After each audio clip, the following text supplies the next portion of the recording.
guys, welcome to Taking It to the Streets, where we bring you all Black news from right here in the D and our surrounding metropolitan area.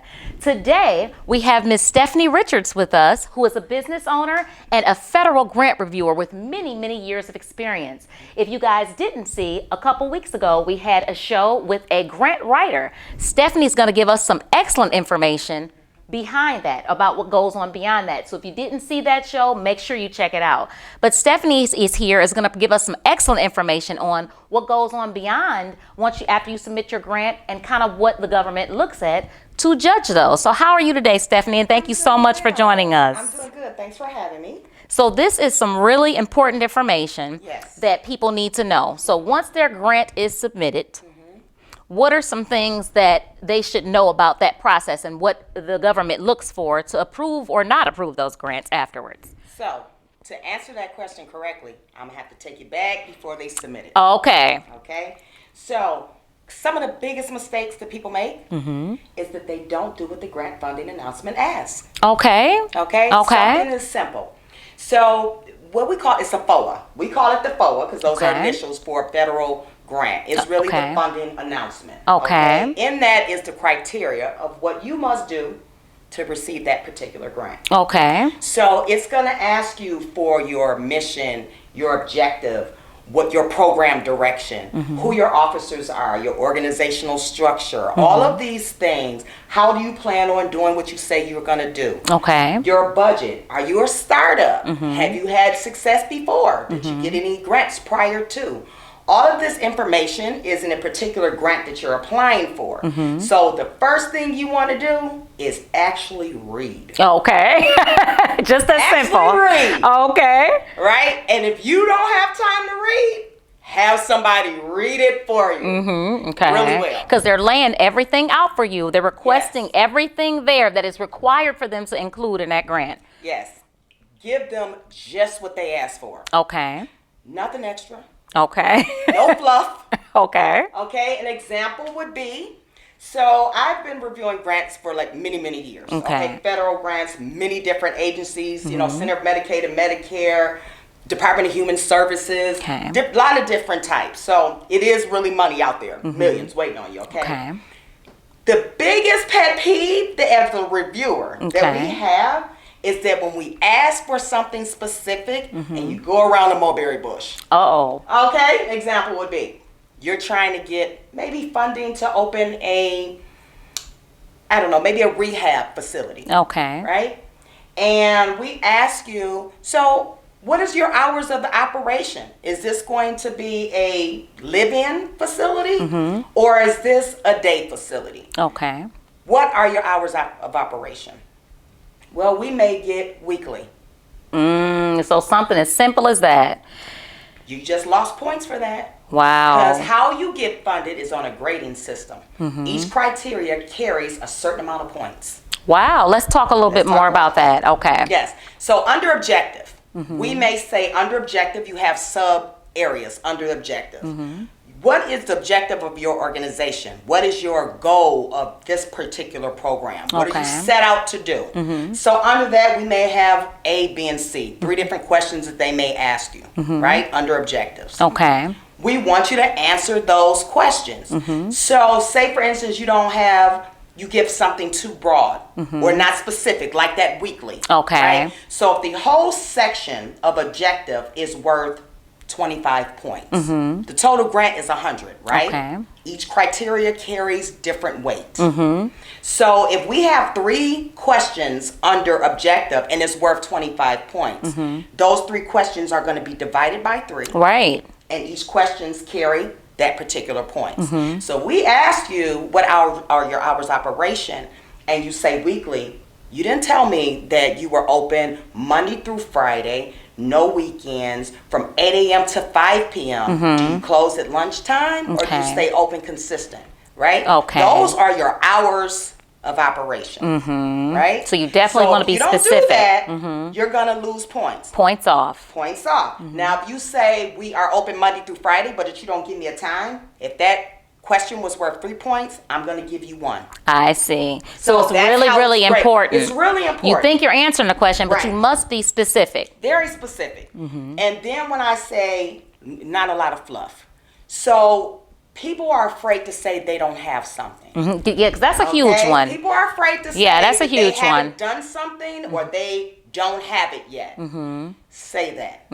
But then say how you're going to get that. Okay, that's really, really important because I Or know who are you people gonna might worry outsource? about that. Right, they're gonna so worry don't about worry that. about it. Just give them what they need and tell them Give how them what you're they- going to get it. Exactly. Okay. If you say, well, I'm going to open a rehab facility, and the next question is, well, do you have daycare for people who's admitted there and they may have kids and they come to visit, say for instance, if it's an in-home or something like that, and you know that you don't have a daycare facility, it's okay to say, I do not have a daycare facility yet. However, I've outsourced to ABC Babysitting Company. I see. Okay. And ABC Babysitting Company is going to be open from X amount of time. And then you make sure that you have a MOU that is called a Memorandum of Understanding Okay. from ABC Company saying that yes, I'm going to babysit these kids from this rehab facility from this amount of time Okay. every day of the week from these hours. That's a really good knowledge nugget right there Exactly. because it's not enough to list it and somebody may think that, but you Yes. have to cross all your T's and dot have all your to. I's. So that That's right. MOU is very important if you Definitely. decide to If you outsource. decide to outsource. Okay. You know, if you decide to hire somebody or keep it in-source, say for instance you have, someone that's certified who has a degree or certificate and they are, able to babysit or keep the children because they have that knowledge, it's okay to say, we have LaWanda Stewart over here, just an example of a name, over here that's going to do that, and she has a bachelor's degree in childcare. She has 30 hours of experience here because they're going to want her resume included in there, just to let you know. So it's important to have everything that you say you're going to have, and it's important to list if you actually don't have it. It's Okay, that's okay. We're not docking you. We just want to see what's your plan to have it. Because right? all points matter. You don't Right. want to have a zero. Okay, I got you. You don't want to have 0. I got you. It's also an order. Okay. The order of your grant should follow the order of the funding opportunity. Okay, now that's important. Let's talk That's a little bit important. more about what you mean with that. Yes, because as a reviewer, and it's always just 3 reviewers to a panel, just so you guys know the process. And it's a chairperson. I've actually done both, been in both capacities. Okay. The reason for the different eyes on it, the 3, is that what one person doesn't catch, someone else may. It's actually there to keep it honest, to keep it as non-biased as possible. Okay. And to be able to give you the money. So if I miss something, right, and someone else sees it, it may not be in order. Even say, for instance, we go through this and it may be 100 pages. And it's not in the area. I'm just telling you, put it in the area because it makes it easier for us to see it and find all your information. You want us to find it. Don't want us to search for it because we're looking. Yeah. Right? But say, for instance, you didn't put it in the section it was supposed to be. Right? And we find it on the very last page. Okay. We're going to go back and give you points, even if we deducted it. Okay, that's right? good to know. We want you to have it. However, it also, we're going to go through with a fine tooth. It's easier to have it where it's listed. Also, people make the mistake of different areas. Sounds like they're asking you the same question. And we always get C section so and so. Oh no! Instead of rewriting it out. Almost guaranteed. Oh wow! It's almost guaranteed. Okay. You're asking for a lot of money. Okay. It may be redundant, so you may think. But really it's not, because people may say, did they just ask me in under organization, right? How am I going to run this organization? How is this going to flow? What techniques I'm going to use, right? Okay, that seems straightforward. Okay. But then under the other criteria, it may be listed under technical ability. Okay. So then I'm going to ask you that same question. I'm not talking about now how your program is going to run. I'm asking you how this technology is going to help I this program see. that you have. I see. So it may seem as though it's the same question, and elements may be, but list it. Okay. Okay. Right? List it, because you don't want us to have to go and search, because that's one, taking away time. and it gets really scrupulous. I see. It really does. You want it easy as possible. So I see. So far we have each criteria. Yes. They're going to explain what is required in the beginning on that announcement. Yes. So that they're not just throwing you out to the wolves. they're They're not. giving you exactly what you need. So you're saying give them what they need, them what they need. specifically. Yes. Do not be vague. And Don't even be if vague. you don't have it, explain how you will. Yes. Okay. And put things in the section where they go. Put it in a section where they go. And do not, if you don't have it enough, for example, that we get all the time. And not to sound harsh, because I'm really trying to help you get this money. This Yes. is why I'm giving all of this information for free to you right now. I'm charging a lot of money for what I'm Right giving here you on for Taking free. It to the Right Streets. here. That's the only place I would give this information to. Yes. Okay? So what you don't want to do is put in fluff, because we get a lot of stories, actually cases. So we'll ask you for specific information, and instead of you saying you don't have it, you may throw in a compelling story, a sad story. It may even be, someone was, homeless. This person is, XYZ down and out in their luck, and they go into like 20 pages on how they helped and all of that. We don't even read it. It doesn't matter. We don't want to. We're not going to give you a bias, response or points because you put in a story. I'm glad that you've helped this person. Really, we're here to evaluate your grant, not to read and get sympathy for, because now that takes us away from being objective. I see. Into being more biased. So we're not even looking at those stories that you put in. So really, just give the information. Just give the information That's they it. need. And Yes. this is another reason why, if you don't have the time, to grab a grant writer to make sure that you are hitting everything the way that you are supposed to. Yes. Because they want to give you the money. They do. And you guys just want everything to be specific so that it's easy to find and easy to score. Yes. Since every grant is given points. Exactly. And that's the how you get your money. chairperson is there to kind of oversee our process, to make sure that we're not getting caught up in our own thoughts and how we think things should be run. I Because see. every reviewer there is knowledgeable in that area in some sort of way, right? They may have, expertise in finance. They may have expertise on that particular grant. I see. However, that being said, we're all chiefs. Yes. Right? We're Yes. all chiefs playing in the Indian role. So you have to have someone come in and mediate and make sure we're staying on track. And then they take all of our notes and information we've pulled from your grant review. Because what you write, we actually pull and we put in a database, and that chairperson compiles everything you've said and they put in a report and submit to Congress with your score. Wow. That says, if anything with like a 95 to 100 is great. Oh, awesome. It's, Okay. it's great. You're in the running. Mm-hmm. And you may even get funded a little lower, but they're always going to look at the best. Okay, good, good. So that's good to know. Yeah. Well, Stephanie, this has just been, just very informative. And a lot of people don't even think past going out to get it written. But this information have given us today is so important to even beforehand to know that whether you're writing it yourself or whether you're looking for someone to write it for you, these bits of Nugget that you don't usually get. So a lot of people don't know this. Like you said, we have experience firsthand here, several years of experience for a federal grant reviewer helping us. Is there anything else that you want to add at this point? Yes. Okay. Let's talk a little bit too about sustainability and budget. Okay. Very important. Okay. And these are pieces within your These are grant. pieces within the grant. Okay. All right. So, and I believe in the other video, make sure you guys go back and check out the one that the grant writer was here. Gateway Grant Writing. Gateway Grant Writing. Because she did touch on some really good pieces in that. Okay. Right? Each grant application has a section that says budget. Okay. Right. And it also says line item budget.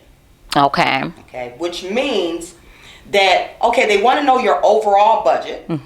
They want to know what it is you're asking them for. They want to know what you have to bring to the pot. Okay. Pay attention to the announcement if they're asking you to have actual money Okay. or value in money.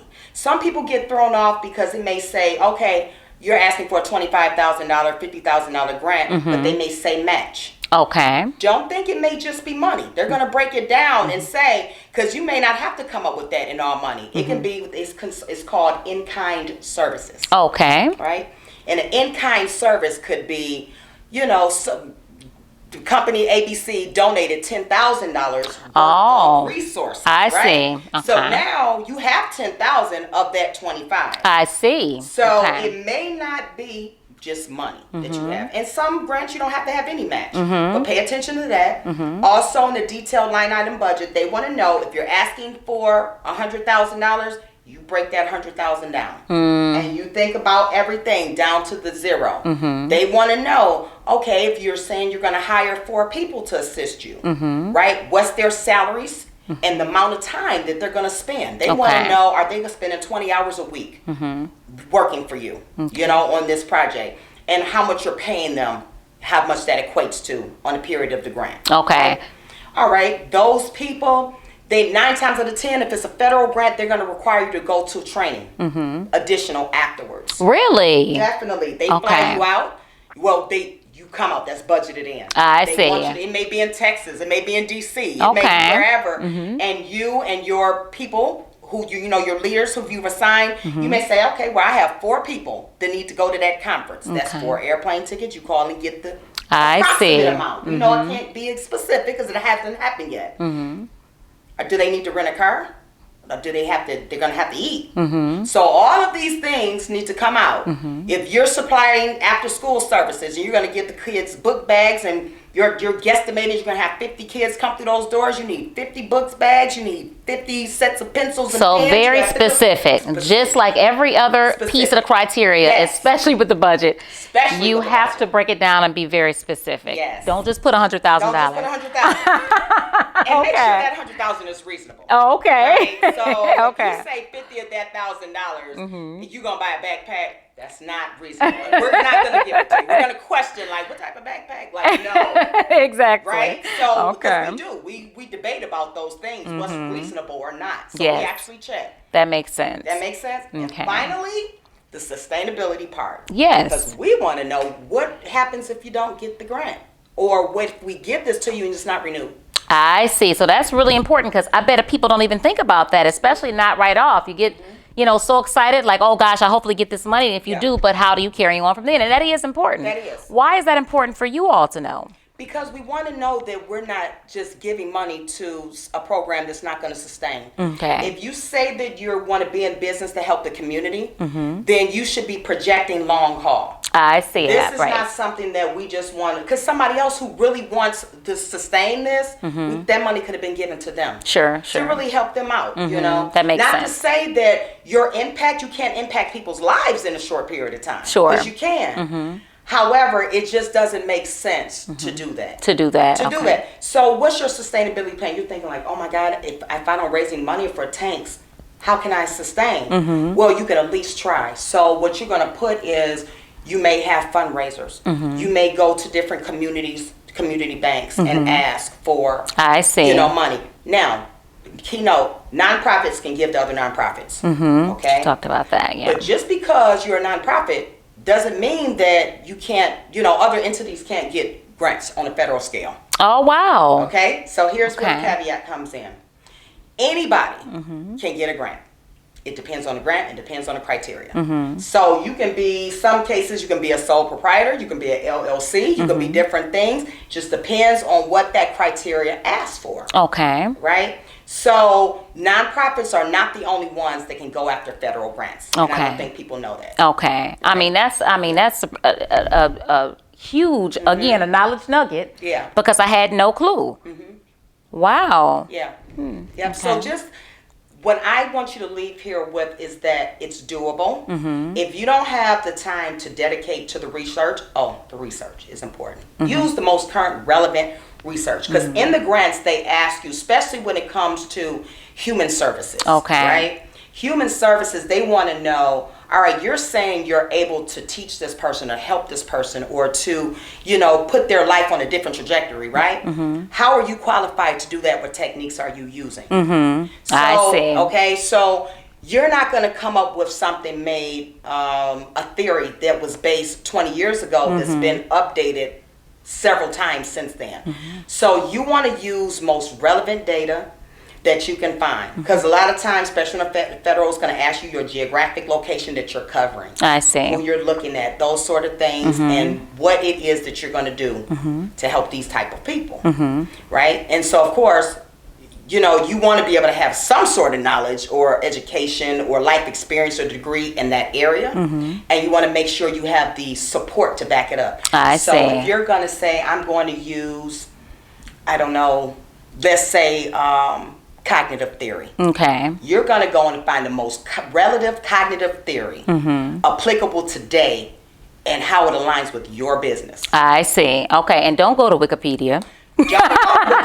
Don't go to Wikipedia. Because anybody can add to Wikipedia. You don't have to really be a professional. Like, that's really anybody can update Wikipedia. Right. So that's not credited for real research. Real research. I mean, Google does have a lot, but sometimes you might still have to hit that old-fashioned way. Go to that library. Pick up the phone. Use your resources. Sure. Call them, receive. Can you speak to some subject matter experts on it, and just see what's out there.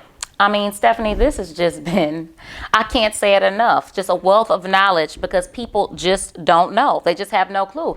And you've not only given criteria that may be listed once they get an announcement, but different intricacies that go into each one of those to provide them the information that they really should have and know that they may not know that they won't know right off. Exactly. For specifically what a grant reviewer looks for. Yes. So thank you so much for your time today. This has just been some wonderful information that we always provide right here on Taking It to the Streets. Yes. Black news for our community, for us. And we just really want you guys to join us with each and every episode for more resources for us. And we'll see you next time right here on Taking It to the Streets, a Hanging Out in the D production.